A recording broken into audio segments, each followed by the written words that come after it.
Welcome students.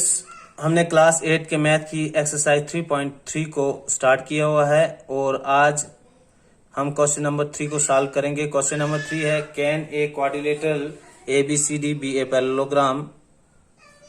यानी question में बता रहा है कि एक क्वाड्रिलेटर है ABCD, क्या ये पैरेललोग्राम हो सकती है अगर angle D plus angle B 180 degree हो।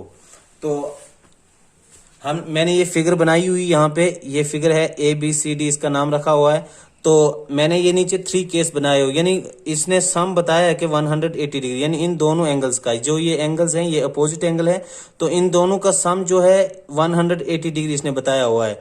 तो अगर हम एक एंगल को 100 डिग्री मान लें और दूसरे को 80 मान लें तो तब भी सम जो होगा 180 हो सकता है। इसी तरह से अगर हम दोनों को इक्वल मान लें, यानी ये भी 90 डिग्री होगा और ये भी 90 डिग्री होगा, तब भी 180 डिग्री आ सकता है सम। और अगर इसको हम 120 मान लें तो दूसरे को 60 मान लें तब भी सम जो होगा 180 डिग्री हो सकता है। आप और भी बहुत सारे केसेस सोच सकते हैं। तो अब हमें पता होना चाहिए कि पैरेललोग्राम ये तभी पॉसिबल है। तो पैरेललोग्राम तभी पॉसिबल है जब इसके अपोजिट एंगल इक्वल्स होंगे। तो अगर आप इस फर्स्ट केस को देखेंगे तो इसमें एक एंगल को मैंने 100 माना हुआ है, दूसरे को 80, तो ये दोनों इक्वल नहीं है, इसलिए ये पॉसिबल नहीं है। इसी तरह से दूसरी केस में मैंने एक को 90 डिग्री माना है तो दूसरे को भी 90 डिग्री माना है, तो ये दोनों इक्वल्स हैं, इसके लिए इसलिए ये पॉसिबल हो सकता है कि एक पैरेललोग्राम हो। तो अगर उसके दोनों अपोजिट एंगल 90 डिग्री होंगे तो वो पैरेललोग्राम हो सकती है। इसी तरह से मैंने एक केस माना हुआ है, यानी कि एक एंगल माना हुआ 120 डिग्री, एक को 60 माना हुआ है, तो इसका सम भी जो है 180 डिग्री है। तो अब हम देखते हैं कि क्या ये इक्वल है। तो 120 इज नॉट इक्वल टू 60, यानी 120 डिग्री और 60 डिग्री इक्वल नहीं है, इसलिए ये भी पॉसिबल नहीं है। तो और भी आप बहुत सारे केस समझ सकते हैं।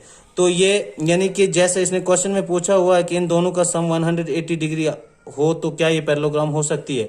तो ये पैरेललोग्राम हो सकती है अगर इसके दोनों एंगल्स इक्वल हों, क्योंकि पैरेललोग्राम के अपोजिट एंगल इक्वल्स होते हैं। तो इसलिए हम लिखेंगे यहाँ पे मे हो भी सकती है, मे एंड मे नॉट, हो भी सकती है और नहीं भी हो सकती है, फॉर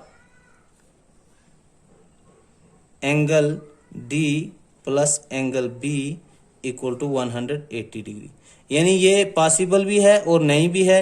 फिर आगे हम लिख सकते हैं it can be possible only, it can be possible only if angle B is equal to angle D, यानी ये तभी पॉसिबल हो सकता है अगर एंगल B और एंगल D जो होंगे इक्वल भी होंगे और साथ में इन दोनों का मेजर जो होगा वो 90 डिग्री होगा। इस केस में अगर दोनों एंगल्स 90 डिग्री होंगे तभी ये पैरेललोग्राम हो सकती है, अदरवाइज ये पैरेललोग्राम पॉसिबल नहीं है बननी। तो ये था फर्स्ट पार्ट। अब है सेकंड पार्ट। तो सेकंड पार्ट इसने बताया हुआ है हमें, यानी AB इक्वल टू DC, यानी दो साइड्स हैं, यानी AB और DC, यानी ये साइड और ये साइड, ये दोनों साइड जो हैं ये इक्वल हैं, यानी दोनों का मेजर जो है, ये लेंथ जो है 8 सेंटीमीटर, यानी ये भी 8 सेंटीमीटर है और ये भी 8 सेंटीमीटर है। फिर आगे बता रहा है ये AD इक्वल टू 4 सेंटीमीटर, यानी ये जो AD साइड है ये 4 सेंटीमीटर है और इसी तरह से BC साइड जो है ये 4.4 सेंटीमीटर है। तो ये आप क्वेश्चन में पूछ रहा है कि क्या ये पॉसिबल है कि ये पैरेललोग्राम हो। तो आपको पता होना चाहिए कि पैरेललोग्राम की जो अपोजिट साइड्स होती हैं वो इक्वल होती हैं। तो जैसे ये AB साइड और DC साइड ये तो इक्वल है, लेकिन जो इसकी दूसरा पेयर है AD और BC का, ये AD जो है 4 सेंटीमीटर है और BC जो है 4.4 सेंटीमीटर है, तो ये दोनों साइड्स इक्वल नहीं है। तो अगर पैरेललोग्राम होती है तो इसकी चारों साइड, यानी जैसे ये अपोजिट साइड्स हैं ये इक्वल है, इस तरह से ये वाली अपोजिट साइड्स भी इक्वल होती तो ये पैरेललोग्राम होती। तो ये पॉसिबल नहीं है क्योंकि इसके अपोजिट साइड जो है ये वाली AD और BC ये इक्वल नहीं है। तो हम लिखेंगे no as AD is not equal to BC, यानी कि ये पॉसिबल नहीं है क्योंकि AD साइड जो है वो BC के इक्वल नहीं है। फिर हमारे पास थर्ड पार्ट है angle A equal to 70 degree, यानी ये जो एंगल A है इसका मेजर दिया हुआ है इसने 70 डिग्री और एंगल C ये वाला एंगल जो है ये बताया हुआ है 65 डिग्री। तो क्या ये पैरेललोग्राम हो सकती है? तो आप देख रहे हैं यहाँ पे हमने पढ़ा है इंट्रोडक्शन वीडियो में, मैंने आपको बताया था कि जो पैरेललोग्राम होती है उसकी अपोजिट साइड्स भी इक्वल होती हैं और पैरेलल होती हैं। इसी तरह से इसके अपोजिट एंगल्स जो होते हैं वो भी इक्वल होते हैं। तो आप देख रहे हैं ये एंगल ए जो है इसका अपोजिट एंगल सी है, ये 70 डिग्री है और ये 65 डिग्री है, तो ये इक्वल नहीं है, इसलिए ये पैरेललोग्राम नहीं हो सकती है। तो थर्ड पार्ट का हम लिखेंगे no as angle A is not equal to angle C. तो ये जो मैंने ये फिगर बनाई हुई है, ये मैंने रफ फिगर बनाई हुई है, तो मैंने इसको तीन ही पार्ट्स के लिए यूज किया हुआ है। आप अलग से भी फिगर बना के इसको ट्राई कर सकते हैं। तो ये था question number 3। No question number 4। Question number 4 is draw a rough figure of a quadrilateral that is not a parallelogram.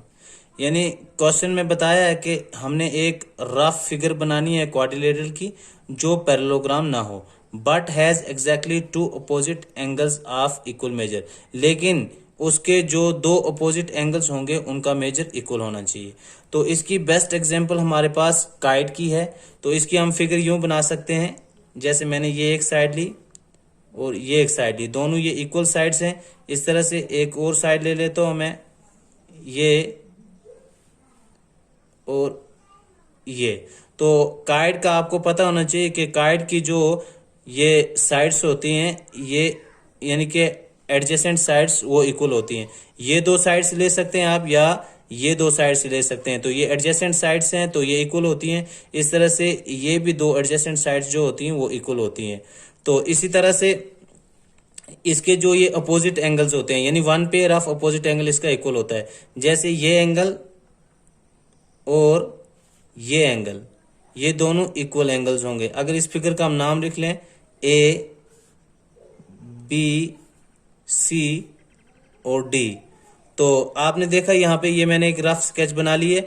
तो ये एक क्वाड्रिलेटरल है और ये क्वाड्रिलेटरल की एक किस्म है जिसको हम काइट कहते हैं। तो काइट्स की जो एडजेसेंट साइड्स होती हैं वो इक्वल होती हैं और उसके one pair of opposite angle equal होता है। या तो ये वाले दो एंगल इक्वल होंगे या ये वाले दो एंगल इक्वल होंगे।